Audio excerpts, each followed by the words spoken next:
एक नार्सिसिस्ट लगभग हर इंसान से घृणा करता है, नफरत करता है, क्योंकि उसे लगता है कोई भी उस जैसा अच्छा नहीं, कोई भी उस जैसा काबिल नहीं। लेकिन कुछ ऐसे खास व्यक्ति हैं जिनसे एक नार्सिसिस्ट अंदर ही अंदर बहुत डरता है, इसलिए उनसे सबसे ज़्यादा नफरत करता है। आज के एपिसोड में हम बात करेंगे 5 ऐसे इंसानों की, 5 ऐसे व्यक्तियों की जिनसे एक नार्सिसिस्ट सबसे ज़्यादा नफरत करता है, क्योंकि वो इनसे डरता है।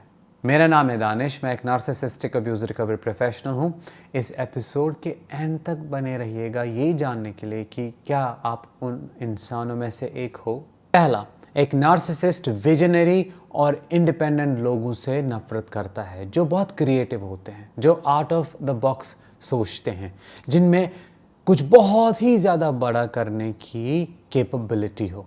एक नार्सिसिस्ट के अंदर कोई टैलेंट या रियल स्किल नहीं होता।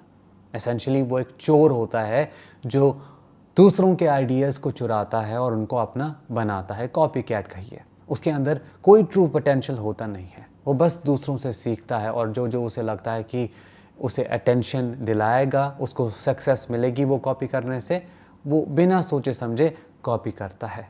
लेकिन जब वो देखता है कि आपके अंदर या उस इंसान के अंदर जिससे वो बहुत नफरत करता है बहुत सारे टैलेंट्स हैं, बहुत केपेबल है, बहुत ऑनेस्ट है, बहुत बड़ा कुछ करने की उसके अंदर कैपेसिटी है, तो उसको वो डिस्ट्रॉय करने की कोशिश करता है अपने एनवी की वजह से, अपने बुरे नेचर की वजह से। वो कभी नहीं चाहता वो इंसान आगे बढ़े और उसके कान भरने लगता है। फॉर एग्ज़ाम्पल, आप एक नार्सिसिस्ट के फ्रेंड हो और आप खुद एक विजनरी हो, आप के अंदर एंटरप्रेन्योरशिप की स्पिरिट है, आप आगे बढ़ना चाहते हो।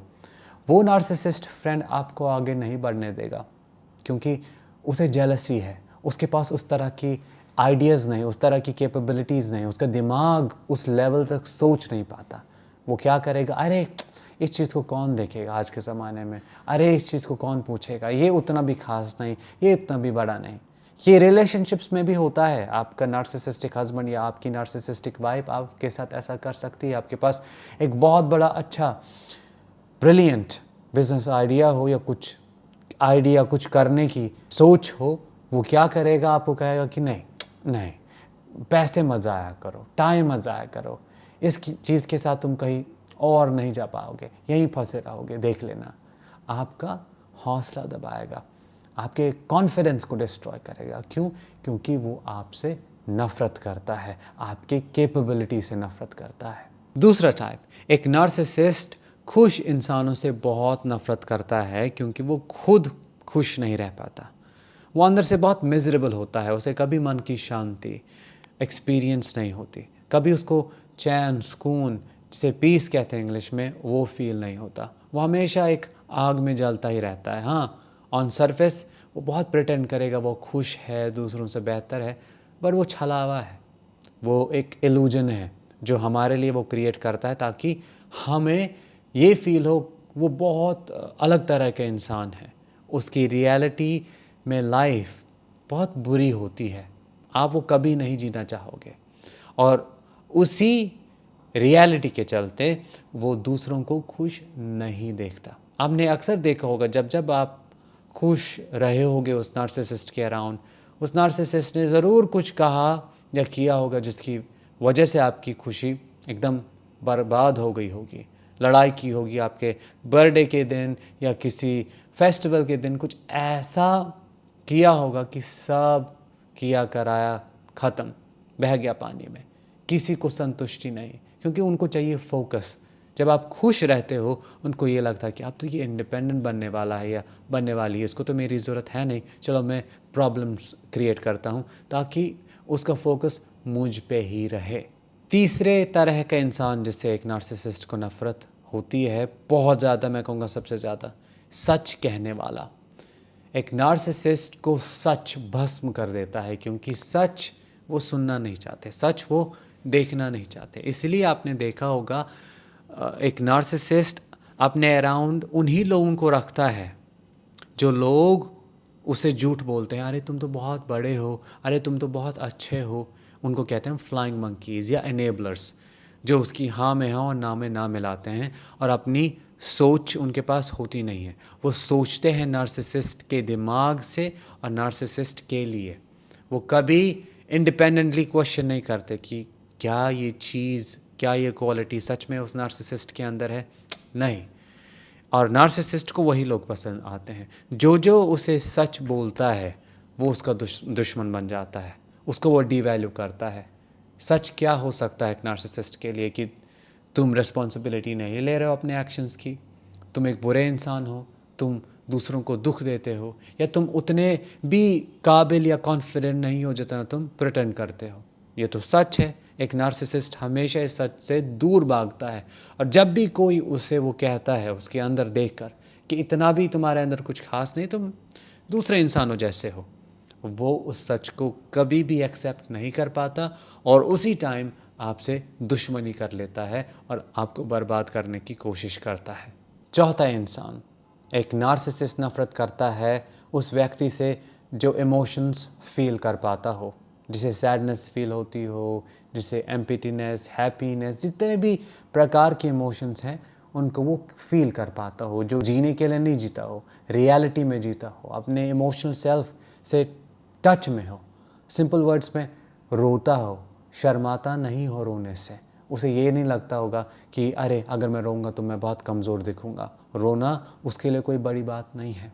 या हंसता हो दिल खोल के। कहना यही है कि एक नार्सिसिस्ट वल्नरेबल और वीक लोगों से दूर रहता है, क्योंकि उसे लगता है जो कोई भी इमोशंस एक्सप्रेस करता है, इमोशंस फील करता है, वो वीक होता है।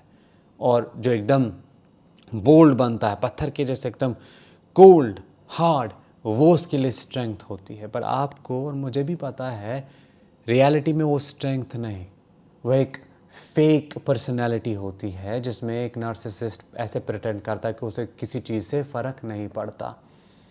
इसीलिए उनका ईगो बहुत फ्रेजाइल होता है। अगर आप एक इंसान हो तो जाहिर सी बात है आपको लॉस से फ़र्क पड़ेगा, आपको गेन से फ़र्क पड़ेगा। आप बनाए ही गए ऐसे हो कि आपको जो भी घटनाएं होंगी आपकी लाइफ में आपको इम्पैक्ट करेंगी इमोशनली। अगर आप उस इमोशनल एक्सपीरियंस को ब्लॉक करोगे, दूर भागोगे, तो कभी आप फील ही नहीं कर पाओगे लाइफ को। पांचवा और आखिरी, एक नार्सिसिस्ट नफरत करता है बहादुर लोगों से। क्यों? क्योंकि वो खुद भगौड़े होते हैं, बहुत कमज़ोर होते हैं वो अंदर से। कावर्ड्स कहते हैं इंग्लिश में। आप बहादुर हो, आपने नार्सिसिस्टिक अब्यूज़ सर्वाइव किया है या कर रहे हो, वो खुद में एक स्ट्रेंथ है। आपके अंदर कैपेबिलिटी है हील होने की, आपके अंदर कैपेबिलिटी है अंदर झांकने की और खुद से पूछने की कि मुझे किस चीज़ पे काम करना चाहिए ताकि मैं ठीक हूँ या आगे बढ़ पाऊँ। मेरी नज़र में ये सबसे बड़ी स्ट्रेंथ है, अपनी इमोशंस के साथ बैठना। और इसीलिए आपसे नार्सिसिस्ट नफरत करता है, क्योंकि वो ये कभी नहीं कर सकता। वो एक कावड़ है, भगौड़ा। वो हमेशा सच्चाई से भागता है, जो सही रास्ता है उससे वो भागता है। और जब जब आप सही रास्ता चुनते हो, आप डेमोन्स्ट्रेट करते हो एक नार्सिसिस्ट को कि आप स्ट्रांग हो, आप ब्रेव हो। सही चॉइसेस सिलेक्ट करने के लिए एक लाइफ में आपको चाहिए मोरल स्ट्रेंथ, जो अंदर आत्मा होती है, वो जो आवाज़ देती है कि नहीं ये मत करो, ये करो। आप सुनते हो उस आवाज़ को, वो है आपकी स्ट्रेंथ। और इसी चीज़ से सबसे ज़्यादा नफ़रत करता है वो नार्सिसिस्ट। बाकी भी जो स्ट्रेंथ्स आपके अंदर हैं, जो आपको पता हो या अभी नहीं पता, उनसे भी नफ़रत करता है, क्योंकि उसके अंदर कोई भी स्ट्रेंथ नहीं होती। वो बस दूसरों के सामने फेक स्ट्रेंथ दिखाता है, लेकिन जब ट्रिगर होता है तो एकदम टूट जाता है, 2 मिनट में रिएक्ट करता है, जिससे हमें पता लगता है कि उसके अंदर कोई रियल स्ट्रेंथ नहीं, कोई इमोशनल स्ट्रेंथ नहीं, कोई इमोशनल इंटेलिजेंस नहीं। तो क्या हुआ, उसको नंबरों से बहुत तेज़ी से खेलना आता है या कोई और स्किल हो, जैसे जल्दी जल्दी वो सीखता है चीज़ों को या सीखती है, वो रियल स्ट्रेंथ नहीं होता। वो एक उसके अंदर कैपेबिलिटी होती है जो उसको आगे बढ़ने में हेल्प करती तो ज़रूर है, लेकिन इमोशनली वही रहता है वो। ये थे 5 ऐसे इंसान जिनसे एक नार्सिसिस्ट सबसे ज़्यादा नफरत करता है। अब आप मुझे कमेंट्स में बताओ, क्या आप इन इंसानों में से एक हो? और ये भी बताना कि क्यों आपको अपने आप को एक्सेप्ट करना चाहिए, क्यों आपको प्राउड फील करना चाहिए। आज के लिए इतना ही। मैं मिलूँगा आपसे अगले एपिसोड में, तब तक के लिए let the healing begin and continue.